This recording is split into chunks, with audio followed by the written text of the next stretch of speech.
நான் உங்களுக்கு நிறைய வழிபாட்டு முறைகள் சொல்லிட்டு இருக்கேன் இல்லையா? இந்தந்த நாட்கள்ல இந்த வழிபாடு பண்ணுங்க. இந்த பிரச்சனைக்கு இந்த நாள்ல இந்த வழிபாடு தவறாம பண்ணுங்க. இந்த மாரி நான் சொல்லிக்கிட்டே இருக்கேன். தை அமாவாசைக்கு நான் உங்களுக்கு ஒரு பதிவு குடுத்திருந்தேன். அதே மாதிரி திருநாங்கூர் கருட சேவைக்கு ஒரு பதிவு குடுத்திருந்தேன். அதே போல தான் இன்றைய பதிவும்.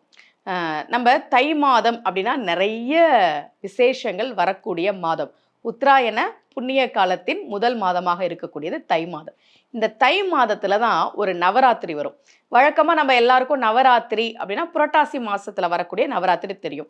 பொதுவாகவே ஒரு வருஷத்துக்கு 4 நவராத்திரிகள் உண்டு. ஆஷாட நவராத்திரி, சாரதா நவராத்திரி, ஷியாமளா நவராத்திரி, வசந்த நவராத்திரி இப்படி.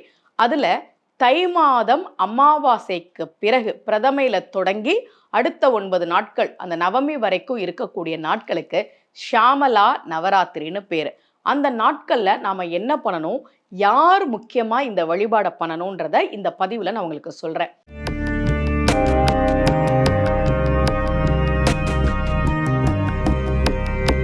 ரகசிய உண்மைகள் சேனலை பார்த்து கொண்டிருக்கும் உங்கள் அனைவருக்கும் சுமதி ஸ்ரீயின் அன்பு வணக்கம். இந்த பகுதியில நம்ம நிறைய பரிகார முறைகள், பரிகார தலங்கள், ஆன்மீக கேள்வி பதில்கள், ஆன்மீக சந்தேகங்கள், என்ன பிரச்சனைக்கு என்ன மாதிரி வழிபாடு பண்ணணும்னு தொடர்ந்து பார்த்துக்கிட்டு இருக்கோம். அம்பிகை பல வடிவங்களை எடுத்தாள் இல்லையா? இதுல ஷியாமளான்றது யாரு? நம்ம எல்லாருக்கும் மாதா லலிதாம்பிகையே தெரியும். எந்த ஒரு வீட்டில் தினமும் லலிதா சகஸ்ரநாமம் ஒலிக்கிறதோ அந்த வீடு ரொம்ப ரொம்ப ரொம்ப சுபிட்சமாக இருக்கும். அந்த லலிதாம்பிகையினுடைய படைத்தளபதிகள் நம்ம எல்லாரும் பார்க்குறோம். வாராகி மந்திரினியும் நம்ம சொல்லுவோம் இல்லையா? அப்படி மந்திரினியாக இருக்கக்கூடியவள் தான் ஷியாமளா. ராஜ மாதங்கின்னு பேரு. கேய சக்கர ரதாரூட மந்திரினி பரிசேவிதா. லலிதா சகஸ்ரநாமம் படிக்கும்போது நிறைய பேர் ஒவ்வொரு வார்த்தைக்கும் அர்த்தம் தெரிஞ்சு படிப்போம். சில பேர் இதை சொன்னா நல்லது அப்படின்னு நம்ம ஏதோ தெரியாம சொல்லுவோம். எல்லாத்துக்கும் ஒரு பலன் நிச்சயமாக உண்டு. அதுல மந்திரினியாக இருக்கக்கூடிய, ஷியாமளாவாக இருக்கக்கூடிய மாதங்கியை பற்றி வரக்கூடிய வரிகளுள் ஒன்றுதான் இது. கேய சக்கர ரதாரூட மந்திரினி பரிசேவித்தா. எங்கெல்லாம் அம்பாள் மாதங்கியாக இருக்கிறாளோ அவள் ஷியாமளையினுடைய வடிவம். மதுரை மீனாட்சி அம்மன் கோவில்ல இருக்கக்கூடிய அம்பாள் ராஜ மாதங்கியாக இருக்கிறாள். அங்க ஷியாமளா நவராத்திரி ரொம்ப சிறப்பாக கொண்டாடப்படும். இந்த ஷியாமளையை யாரு வழிபடணும் அப்படின்னா, ரொம்ப முக்கியமா அந்த ஷியாமளா தேவி நமக்கு கல்வியை கொடுக்கக்கூடியவள், ஞானத்தை கொடுக்கக்கூடியவள். யாரெல்லாம் நல்லா படிக்கணும் அப்படின்னு நினைக்காதவங்க யாராவது இருப்போமா? இன்றைய காலகட்டத்துல படிப்பு ரொம்ப முக்கியம். நான் எப்பவுமே தொடர்ந்து பள்ளி கல்லூரிகளுக்கு பேச போகும்போது நம்ம கவனத்தை திசை திருப்பக்கூடிய பல விஷயங்கள் இன்னைக்கு உங்ககிட்ட வருது. ஆனா படிப்பு முக்கியம், படிச்சிடுங்க அப்படின்னு சொல்லுவேன். அந்த படிப்பை நம்ம நல்லபடியா படிச்சு முடிக்கிறதுக்குன்னு சில தெய்வங்கள் இருப்பாங்க இல்லையா? அதிலே நாம் ஷியாமளாவை தொடர்ந்து வழிபாடு செய்கிற போது நிச்சயமாக படிப்பிலே ஒரு முன்னேற்றம் வரும், ஞானம் கிடைக்கும். அதே மாதிரி கலைத்துறையில ஜெயிக்கிறதுக்கு இப்போ ஒரு ஜாதகம் உங்களுக்கு காட்டியிருக்கேன் பாருங்க. இவரு சினிமால நடிக்கிறதுக்காக ஆசைப்படுறாரு, முயற்சி பண்றாரு. அவர் ஒரு படத்துல நடிச்சாரு. ஆனா அந்த படம் பல வருடங்களா வெளியில வரல. எப்பவுமே சினிமா துறை அப்படின்றது அது அதிர்ஷ்டத்தை பார்ப்பாங்க இல்லையா? இவரை வச்சு படம் எடுத்தா படம் நல்லா ஓடும் அப்படின்னா அவருக்கு நிறைய வாய்ப்புகள் வரும். எனக்கு படம் நடிச்சு அந்த படமே வெளியில வரலன்னா அப்புறம் எப்படி அவரை வச்சு அடுத்த படம் பண்ணுவாங்க? இவர் என்கிட்ட ஜாதகம் பார்க்க வந்திருந்தார். பொதுவா கலைத்துறையை குறிக்கக்கூடிய பாவகம், கலைத்துறையை குறிக்கக்கூடிய பாவக அதிபதி, கலைத்துறைக்கான காரக கிரகம் இதெல்லாமே நம்ம பார்ப்போம். இந்த ஜாதகத்துல அவர் படம் நடிச்சு ரொம்ப வருஷம் ஆச்சு, வெளியில வரல அப்படின்னாரு. இந்த மாதிரி யாருக்காவது கலைத்துறையில ஜெயிக்கணும் அப்படின்னு விருப்பம் இருந்ததுன்னா, கலைஞர்களா இருந்தா, ஏன்னா ஷியாமளையினுடைய வடிவமே கையில் வீணையை வைத்திருப்பாள், கரு நீளத்தில் இருப்பாள். ஷியாமளை அப்படின்னாவே கருநீளத்தில் இருக்கக்கூடியவள் அப்படிதான் அர்த்தம்.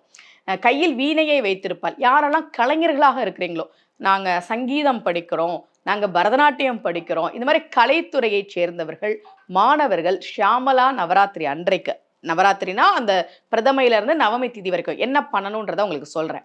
நாங்க வழக்கமா எங்க வீட்டுல ஷியாமளா நவராத்திரி கொண்டாடுவோம், அந்த வழிபாடு எங்களுக்கு தெரியும்னா நீங்க அதை தொடர்ந்து பண்ணுங்க. எங்களுக்கு ஷியாமளா நவராத்திரி பத்தி எல்லாம் எதுவுமே தெரியாதே, ஆனா நாங்க அதை வழிபாடு பண்ணணும்னு நினைக்கிறோம், நாங்க என்ன பண்றது அப்படின்னா, நீங்க அந்த ஜனவரி 30ஆம் தேதியிலிருந்து ஆரம்பிச்சு ஒவ்வொரு நாளும் ஷியாமளா தண்டகம் கேளுங்க. ஏன்னா எடுத்தோனே படிக்கிறதுக்கு நமக்கு ரொம்ப கஷ்டமா இருக்கும். நீங்க கேட்கலாம், ஒண்ணும் தப்பு கிடையாது. நீங்க YouTubeல ஷியாமளா தண்டகம் கேட்கலாம். அல்லது ராஜஷ்யாமள ஸ்தோத்திரம் கேட்கலாம். நாங்க எழுத்துக்கூட்டி எப்படியாவது படிச்சுருவோம். சில பேர் சொல்லுவாங்க, "அம்மா நீங்க சொல்ற பதிகங்கள்லாம் ஆரம்பத்துல எங்களுக்கு படிக்கிறதுக்கு கஷ்டமா இருந்தது. ஆனா தினமும் படிக்க படிக்க எங்களுக்கு ரொம்ப வேகமா படிக்க வருது" அப்படின்னு. ராஜஷ்யாமள ஸ்தோத்திரம் கேட்கலாம் அல்லது படிக்கலாம். அம்பாள் மதங்க முனிவரின் மகளாக பிறந்தபோது அவளுக்கு பெயர் மாதங்கி. ஜெய மாதங்க தனையே அப்படின்னு பாடுறார்.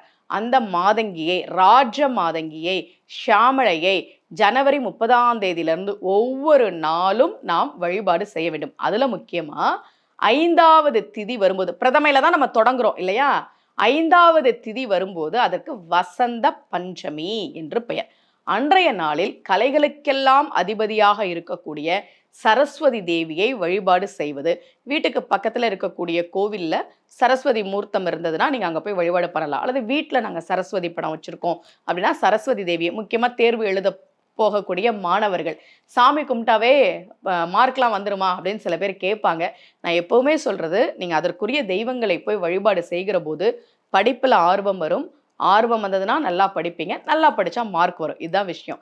முக்கியமா தேர்வு எழுதக்கூடிய அந்த மாணவர்கள், கலைத்துறையில ஜெயிக்கணும்னு நெறைய முயற்சி பண்ணக்கூடியவர்கள், வசந்த பஞ்சமி அன்றைக்கு கலைகளுக்கெல்லாம் அதிபதியாக இருக்கக்கூடிய சரஸ்வதி தேவியை வழிபாடு செய்வது என்பது மிக சிறப்பான பலன்களை தரும். இந்த மாதங்கி வழிபாடு முக்கியமா இந்த காலத்துல பண்றது நமக்கு பல உயர்வுகளை கொடுக்கும். மாதா மரகத ஷியாமா மாதங்கி மதசாலினி குறியாத் கடாட்சம் கல்யாணி கதம்பவனவாசினி என்று ஷியாமளா தண்டகத்தில் அவளை போற்றி பாடுகிறார் காளிதாசர்.